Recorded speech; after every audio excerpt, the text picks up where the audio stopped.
ఈ ప్రజలు దీని గురించి తెలుసుకుంటే ఇప్పుడున్న వాళ్ళని కానీ గతంలో వాళ్ళని కానీ అసహించుకునే పరిస్థితి. ఎందుకంటే అధికారం లేదు, మాకు అధికారం లేదు, చేయలేకపోయాం. అధికారం ఉంటే దీనికి ఫండ్ లేదు, చేయలేకపోయాం. మనం అధికారంలో లేనప్పుడు అపోజిషన్ ఎమ్మెల్యేగా మనం పుత్తూరు హాస్పిటల్ గురించి అసెంబ్లీలో మనం అక్కడ ఏమంటారు స్పీకర్తో మాట్లాడి ఫైల్ ఇచ్చి అక్కడి నుంచి మన ఆరోగ్య శాఖ మంత్రి అప్పుడు బీజేపీ వ్యక్తి ఉంటే ఆయనకు ఇచ్చి చేయించాం. అది కూడా మనకి 9 కోట్లు శాంక్షన్ అయితే చాలా పెద్ద హాస్పిటల్ మనం కట్టాలి గోవిందపాలెంలో. అది కూడా మనకు పేరు వచ్చేస్తుందని వాళ్ళ ప్రభుత్వంలో ఉన్న వాళ్ళందరికీ కూడా లెటర్లు ఫోన్లు పెట్టి ఆ 9 కోట్లని సత్యవేడకు తరలించి మనకి 1.5 కోట్ల లోపలే ఇచ్చి అక్కడ కూడా మనకి వెన్నుపోటు పొడిచారు. వాళ్ళు అనుకున్నారు రోజమ్మకి వెన్నుపోటు పొడిచాం అనుకున్నారు, కానీ పుత్తూరు ప్రజలకు వెన్నుపోటు పొడిచారు తెలుగుదేశం పార్టీ వాళ్ళు. ఈ రోజున్న ఎమ్మెల్యే అప్పుడున్న వాళ్ళ నాన్న. లేకపోతే 9 కోట్లు ఉంటే ఎంత మంచి హాస్పిటల్ మనం నిర్మించి ఉంటాము. మనకు 3.5 ఎకరా స్థలం ఉన్నా కూడా ఆ రోజు చేయలేని పరిస్థితి. అందుకే ఉన్న 1.5 కోటితో పాత హాస్పిటల్ మనం రెనోవేట్ చేశాము ఒక అపోజిషన్ ఎమ్మెల్యేగా అన్న విషయాన్ని కూడా మీ అందరికీ తెలియజేస్తున్నాము.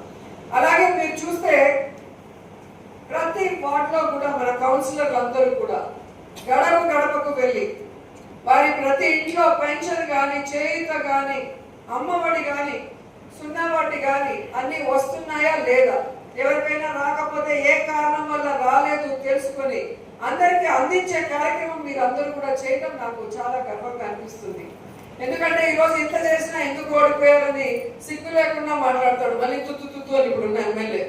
వాడు తెలుసుకోవాల్సింది వాడు ఏమి చేయకపోయినా ఎలా గెలిచాడో ఆయన మనసాక్షిని అడిగితే ఆయనకే తెలుస్తుంది.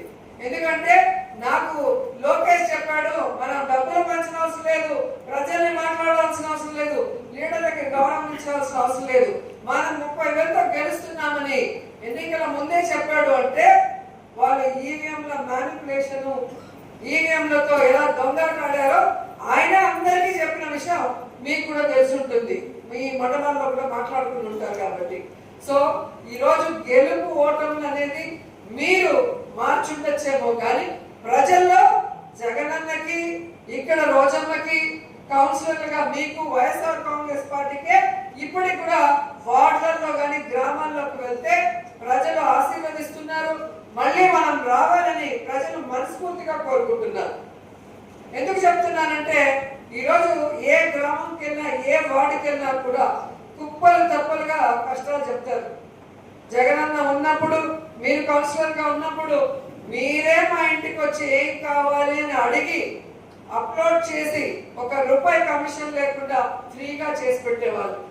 ఈరోజు పెన్షన్ కోసం గంటలు గంటలు ఎండలో నిలబడాలి, రేషన్ కోసం గంటలు గంటలు రోజులు రోజులు నించోవాలి. ఇక అమ్మఒడి చూస్తే అరాకొర, రైతు భరోసా లేదు. రైతుకి ఈరోజు ప్రకృతి వైపరీత్యం వస్తే నష్టపరిహారం లేదు, నిరుద్యోగికి ఉద్యోగం లేదు, నిరుద్యోగ వృత్తి లేదు.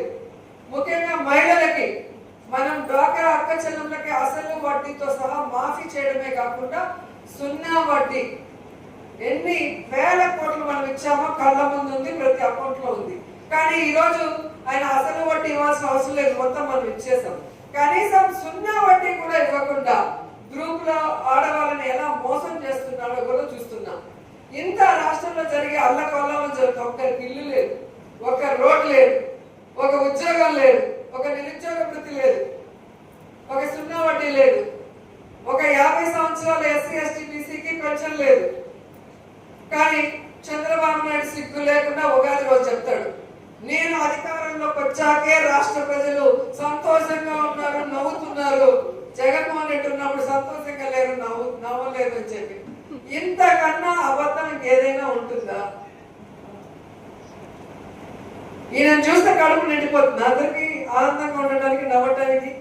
సో అబద్ధాన్ని కూడా కళ్ళార్పకుండా చెప్పగలిగిన ఒకే ఒక నాయకుడు చంద్రబాబు నాయుడు. అలాంటి వాడు మన జిల్లాలో పుట్టినందుకు మనం సిగ్గుపడాలి. ఎందుకంటే మన జిల్లాకి ఏం మంచి చేసింది లేదు. ఉన్న ఒక్క తిరుమలని ఈరోజు ఏ విధంగా అప్రతిష్ట పాలు చేసే విధంగా కంకణం కట్టుకున్నాడో మనం చూసాం. సో భగవంతుడు వెంకటేశ్వర స్వామి మామూలుడు కాదు. ఏ విధంగా ఒక్కొక్కరికి చంద్రబాబు నాయుడుకి హెరిటేజ్ ద్వారా, అలాగే పుత్త నరసింహ గారికి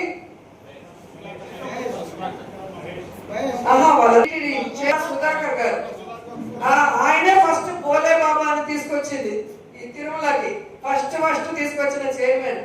అందుకే ఈరోజు వాళ్ళ కొడుకు ఏ విధంగా డ్రగ్స్ లో దొరికాడో పాజిటివ్ గా మనం కళ్ళారా చూసాం. అలాగే బిఆర్ నాయుడు, ఆయన చేసే రాసలీలు ఎర్రల పనులకి ఈ రోజు ఆయన వీడియోతో కూడా బయటపడి ప్రజలు అసహించుకునే విధంగా ఈరోజు ఏ విధంగా భగవంతుడు వాళ్ళకి బుద్ధి చెప్పడం మీరు చూశారు. ఇక చాలా మంది ఉన్నారు, ఒక్కొక్కరికి లెక్క తేల్చేస్తాడు వెంకటేశ్వర స్వామి, మనం చూస్తూ ఉంటే చాలు. అండ్ ఇంకొకటి, ఈ జిల్లాలో ముఖ్యంగా మీ అందరికీ తెలుసు, రేణిగుంట నుంచి ఎన్హెచ్ ఎన్నిసార్లు అపోజిషన్ ఎమ్మెల్యేగా ఉన్నప్పుడు మేము చెన్నైకి వెళ్ళి ఈ రోడ్లో పుత్తూరు వరకు, యాక్చువల్గా నగిరి అంతా కూడా అక్వైర్ చేసి పుత్తూరు వరకే రోడ్డు, అక్కడి నుంచి పిచ్చాటూరుకి వెళ్ళిపోతే ఆ రోడ్లు కూడా పూర్తి కాకుండా ఎన్ని యాక్సిడెంట్లు ఎంతమంది చనిపోయారో మనం చూసాం. దాని మీద ఎన్నిసార్లు నేను వెళ్ళి ఆ వర్క్లన్నీ కూడా ఫినిష్ చేయడానికి పరుగులు తీయించాను, మీ అందరికీ తెలుసు.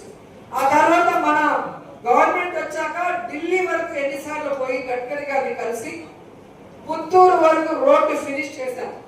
పుత్తూరు వాళ్ళందరికీ తెలిసి ఉంటుంది ఏ విధంగా రేణిగుంట నుంచి రోడ్లు లేకుండా వర్షాకాలం వస్తే ఎంత ఇబ్బంది పడేవాళ్ళం. అలాగే పుత్తూరులో ఆ ఫ్లైఓవర్ లేకుండా ఆ బ్రిడ్జ్ కింద ఎంత యాక్సిడెంట్లో ఎంతమంది చనిపోయారో మీ అందరికీ కూడా తెలుసు. మనం వాటి మీద ఎక్కి ధర్నాలు చేసి ప్రభుత్వ దృష్టికి తీసుకెళ్లి వాళ్ళు చేయకపోతే మన ప్రభుత్వం వచ్చాక పుత్తూరు వరకు ప్రతి పనిని కూడా పూర్తి చేశాం. పుత్తూరు నుంచి నగిరికి క్యాన్సిల్ అయిన రోడ్డుని మళ్ళీ గడ్కరీతో పోరాడి 2023 శాంక్షన్ చేసి టెండర్స్ కూడా ఫైనలైజ్ చేసి టెండర్స్ కూడా ఓకే చేసేంత వరకు మనం పనిచేసాం. ఎలక్షన్ వరకు ఒక్క రోజు ఒక్క ఫైల్ కూడా తీసుకుపోని వాళ్ళ నాన్న గాని ఈయన గాని ఈ రోజు తుతు అని మళ్ళీ ప్రెస్ మీట్ పెట్టి ఈ రోజు ఎంతో సాధించడానికి ఢిల్లీ వెళ్ళింది కూడా 2023 గాడిదలు కాస్తుందా అని అడిగాడు. నేను కాదయ్యా గాడిదలు కాసింది, నువ్వు మీ నాన్న మీ కుటుంబం గాడిదలు కాస్తా ఉంది అని నేను ప్రూవ్ చేస్తాను. ఎందుకంటే ఈ ఎన్హెచ్ రోడ్ అనేది శాంక్షన్ అయినప్పుడు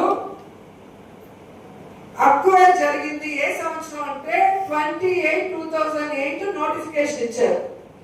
ministry of road transport and highways notification. Kadirimangalam నుంచి గుండ్రాజ్ కుప్పం నుంచి కాకువేడ్ నుంచి కీలపట్టు వరకు మొత్తము ఏ విధంగా అక్వైర్ చేయడానికి గవర్నమెంట్ ల్యాండ్ ఏది, ప్రైవేట్ ల్యాండ్ ఏది, దేని కాంపెన్సేషన్ ఇవ్వాలని ఒక నెంబర్స్ తో ఈ విధంగా పబ్లిష్ చేస్తారు. ఈ పబ్లిష్ చేసిన దాంట్లో ఎవరికైనా ఇబ్బంది ఉంటే వాళ్ళు కోర్టుకు వెళ్ళొచ్చు, లేక వీళ్ళకి ఇన్ఫార్మ్ చేయొచ్చు. 2008 ఇది వచ్చినప్పుడు ఎవరున్నారు పుత్తూరులో, నగిరిలో ఎవరున్నారు, రోజమ్మ ఎక్కడుందో ఒకసారి ఆలోచించారు. ఇది కూడా తెలియని ఒక తెలివి తక్కువ దద్దమ్మ ఇప్పుడున్న ఎమ్మెల్యే భానుప్రకాష్. ఇది చెప్పడానికి ఈ పేపర్స్ నేను చూపిస్తున్నాను. ఎందుకంటే 2008లో అక్కడ వాళ్ళ నాన్న ఉన్నాడు, ఇక్కడ పెద్ద ఆయన ఉన్నారు. సో అప్పుడు వాళ్ళు డెసిషన్ తీసుకోవాలి, ఇది అక్వైర్ చేయాలా వద్దా, చేసేటప్పుడు ఏమైనా టెంపుల్స్ పోతాయా, ఇల్లు పోతాయా, ఇంకోటి పోతుందా చూసి ప్రభుత్వానికి చెప్పాల్సిన పరిస్థితి అప్పుడు అధికారంలో ఎవరుంటే వాళ్ళు చేయాలి. ఇక్కడ ఉన్న ఎమ్మెల్యే దగ్గర చేయాలి, ముఖ్యమంత్రికి విషయం తెలియదు. వాళ్ళు రోడ్డు కావాలంటే రోడ్డు ఇస్తారు, ఇక్కడ ఉన్న వాళ్ళు మాకు ఇక్కడ ప్రాబ్లం ఉంది, కొంచెం దీన్ని రోడ్డు ఎక్స్టెన్షన్ వేరే సైడ్ అయినా చేయాలి, లేదా డీవియేషన్ చేసైనా చేయాలి. అది డెమాలిష్ కాకుండా చూసుకోవాల్సిన బాధ్యత సీఎంది కాదు, అక్కడ ఉన్న ఎమ్మెల్యేది లేదా ఎంపీది. ఆ రోజు ఎమ్మెల్యేగా అక్కడ మీ నాన్న ఉన్నాడు, ఇక్కడ ఇంకో సీనియర్ నాయకులు ఉన్నారు. మీరు గాలి వదిలేసి ఆ తర్వాత 2009లో తెలుగుదేశం పార్టీలో మళ్ళీ ఆయన అక్కడి నుంచి ఇక్కడికి వచ్చాడు. వాళ్ళ నాన్న వచ్చి ఎవరున్నారు ఇక్కడ, మీరే ఉన్నారు. ఆ తర్వాత 2014 నుంచి 19 వరకు మళ్ళీ తెలుగుదేశం ప్రభుత్వం మీ నాన్న ఎమ్మెల్సీగా ఉన్నాడు. నువ్వు వెనక తిరుగుతూ వసూలు చేసుకుంటున్నావు. మరి నువ్వు మీ నాన్న మీ కుటుంబం గాడులు కాస్తుందన్న విషయం నగరి ప్రజలు, మొత్తం నగరి నియోజకవర్గ ప్రజలు తెలుసుకోవాలని కూడా ఈ సందర్భంగా తెలియజేసుకుంటున్నాను. నేను ఆగిపోయిన రోడ్లని పూర్తి చేయించి డైవర్ట్ అయిన రోడ్ని నగరి మీద వెళ్ళాలి అని చెప్పి గడ్కరీ గారితో పోరాడి తెచ్చుకొని ఈ వర్క్ స్టార్ట్ చేశారు. వర్క్ ఎప్పుడు స్టార్ట్ అయింది? ఎలక్షన్ తర్వాత స్టార్ట్ అయింది. టెండర్లు అన్నీ అయిపోయినాయి. టెండర్స్ ఎవరికి వచ్చినారో ఆ డేట్లు చూస్తే మీకే అర్థమవుతుంది. వచ్చిన తర్వాత 2 ఏళ్ల టైం ఇచ్చాను. మీ ప్రభుత్వం, మీరు కూటమిలో ఉన్నారు బీజేపీతో. ఏదైనా ఉంటే మీరు చంద్రబాబు నాయుడుతోనో లోకేష్తోనో మీరు సెంట్రల్ గవర్నమెంట్ కి మాట్లాడించుకోవాలి, మీ ఎంపీలతో మాట్లాడించుకోవాలి, లేదా నువ్వు పోయి కూర్చొని పని చేయాలి. నీకు దోచుకుందాం, దాచుకుందాం, లేదా మేము తీసుకొచ్చిన వర్కులు ఏవైతే ఇప్పుడు జరుగుతున్నాయో ఆ కాంట్రాక్టర్ని పిండి వారి దగ్గర డబ్బులు దోచుకుంటాం. ఇక నువ్వెక్కడ పోరాడతావు? ఏ రోజు ప్రజలకు అందుబాటులో ఉండవు. ఈ రోజు వరకు 2 ఏళ్లలో ఒక్క టెంపుల్ కానీ, ఒక పార్క్ కానీ, ఒక రోడ్డు కానీ, ఒక కాలేజ్ బిల్డింగ్ కానీ ఏమైనా తెచ్చారా? ఏది లేదు. ఉన్న వాటిని పోకుండా చూసుకోవాలి కదా. దాదాపుగా 600 సంవత్సరాలకు పైగా చరిత్ర కలిగిన కొండ చుట్టూని కాపాడాల్సిన బాధ్యత నీకుంటే, ఎమ్మెల్యే 2 సంవత్సరాలు పైగా అవుతుంటే ఇంతవరకు నువ్వు ప్రభుత్వంతో మాట్లాడుకొని సెంట్రల్ గవర్నమెంట్ తో మాట్లాడి ఆపించకుండా దాన్ని ఎప్పుడైతే డెమాలిష్ చేయడానికి వచ్చారో ఇమీడియట్ గా మా నాయకులు నాకు ఫోన్ చేశారు. అది కూడా నాకు ఎలా లక్కీగా తెలిసిందంటే అదే రోజు వైఎస్ఆర్ గారి స్టాచ్యూని కూడా షిఫ్ట్ చేస్తున్నారు కాబట్టి మొత్తం ప్రొక్లైనర్లు, జేసీబీలు అన్నీ వచ్చి ఈ 2ని రిమూవ్ చేస్తున్నారని నాకు ఫోన్ వచ్చింది. నేను ఎక్కడో ఉన్న దాన్ని 3 రోజులు ఆపి కోర్టుకు వెళ్ళి స్టే తెచ్చగలిగిన దాన్ని, తీసుకురాగలిగిన దాన్ని నువ్వు ఎందుకు చేయలేకపోయినా? ఒక ఎమ్మెల్యేగా ఇక్కడ ఉన్న ఎంపీ ఎందుకు చేయలేకపోయాడని అడుగుతున్నా. అసలు మనకి ఎవరు ఎంపీయో నియోజకవర్గంలో సర్వే చేయండి, ఒక్కరికి కూడా తెలియదు. ఎమ్మెల్యే ఎలా ఉంటాడో 70% ప్రజలకు తెలియదు. నాయకుడు వాళ్ళ టీడీపీ నాయకుడికో లేదా మన వాళ్ళ ఫ్లెక్సీలు చూసుకొని తెలుసుకోవాలి తప్ప చేయాల్సిన బాధ్యత మీరు చేయకుండా బాధ్యతగా మా ప్రభుత్వం లేకపోయినా, మేము కూటమిలో లేకపోయినా, నేను ఎమ్మెల్యే కాకపోయినా మా ఎంపీల ద్వారా అపాయింట్మెంట్ తీసుకొని వెళ్ళి ఫైట్ చేసి కష్టపడి తీసుకొస్తే అప్పుడేం గాడుదలు కాస్తుందని.